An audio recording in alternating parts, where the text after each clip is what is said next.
ഇതാണ് my wife. എല്ലാവരും ടീമിൽ ഞാൻ പറഞ്ഞിട്ടുണ്ടായിരിക്കും. No she's alright, physically fit, mentally tough. എന്തുകൊണ്ടെന്ന് വെച്ചാൽ only double sense of divine.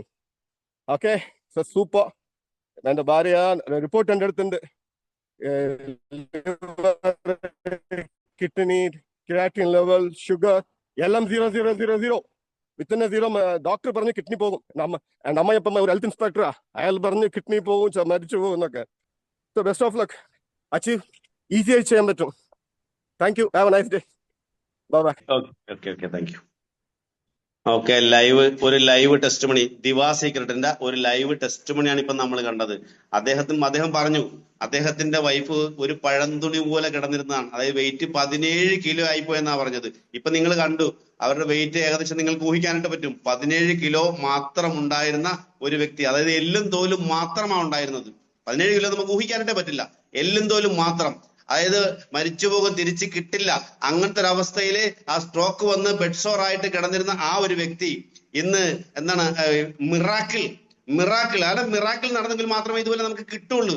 അത്രക്ക് അതുകൊണ്ടാണ് അദ്ദേഹത്തിന്റെ സംസാരത്തിൽ നമുക്ക് ഇപ്പൊ കിട്ടുക. അദ്ദേഹത്തിന്റെ എന്താണ് എക്സൈറ്റ്മെന്റിലാണ് ഇത് കാണിച്ചേ പറ്റൂ. കാരണം ഇത് ദിവാ സീക്രട്ടിൽ നിന്ന് കിട്ടിയ ഒരു ദിവാ സീക്രട്ടിൽ നിന്ന് അദ്ദേഹത്തിന് കിട്ടിയ ഒരു റിസൾട്ടാണ്. അദ്ദേഹത്തിന്റെ ലൈഫ് പാർട്ട്ണറെ തിരിച്ചു കിട്ടി. അതിന്റെ എക്സൈറ്റ്മെന്റിലാണ്, അതിന്റെ സന്തോഷത്തിലാണ് അദ്ദേഹം ചെയ്തതെന്താ.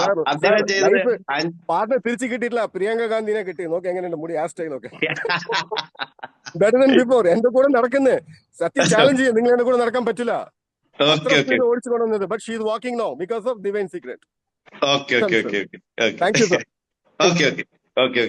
ഇതുപോലെ വിശ്വസിച്ചുകൊണ്ട് പ്രൊഡക്റ്റ് നമ്മൾ ഉപയോഗിച്ചാൽ ഗംഭീര റിസൾട്ട്, നമുക്ക് മാർക്കറ്റിൽ ഗംഭീര റിസൾട്ട് കിടക്കുകയാണ്.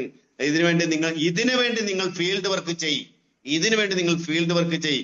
ഓട്ടോമാറ്റിക്കലി ഇതുപോലെ പലരുടെയും, കാരണം നമുക്ക് ഒന്നും സമ്പാദിക്കാൻ പറ്റില്ലെങ്കിൽ പോലും ഇതുപോലൊരു ലൈഫ് തിരിച്ചു കൊണ്ടുവരാൻ പറ്റിയാൽ, കാരണം ലോകം മുഴുവൻ നേടിയാൽ ആത്മാവ് വെച്ചാൽ ഒന്നും ചെയ്യാൻ പറ്റില്ല. ഇത് ആത്മാവ് നശിച്ചു കിടക്കുന്ന, അതായത് മരണം മുന്നിൽ കണ്ടു കിടക്കുന്ന ഒരു വ്യക്തി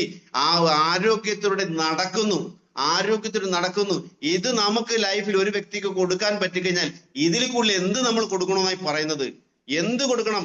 ഇതാണ് ഏറ്റവും വലിയ ചാരിറ്റി നമുക്ക് ലൈഫിൽ കൊടുക്കാൻ പറ്റിയ ഇത് ആരാണോ ഇദ്ദേഹത്തിന് കൊടുത്തത് സാറേ, ആ വ്യക്തിയെ സാറ് എന്നും കെട്ടിപ്പിടിച്ചൊരു ഉമ്മ വെക്കണമെന്ന് ഞാൻ പറയുള്ളൂ. സാറിന് ഈ പ്രൊജക്ട് കൊണ്ടും തന്ന വ്യക്തിയെ എന്നും കെട്ടിപ്പിടിച്ചൊരു ഉമ്മ വെച്ചിരിക്കണം. കാര്യം അവരാണ് സാറിന്റെ ലൈഫ് തിരിച്ചു കൊണ്ടുവന്ന് തന്നത്.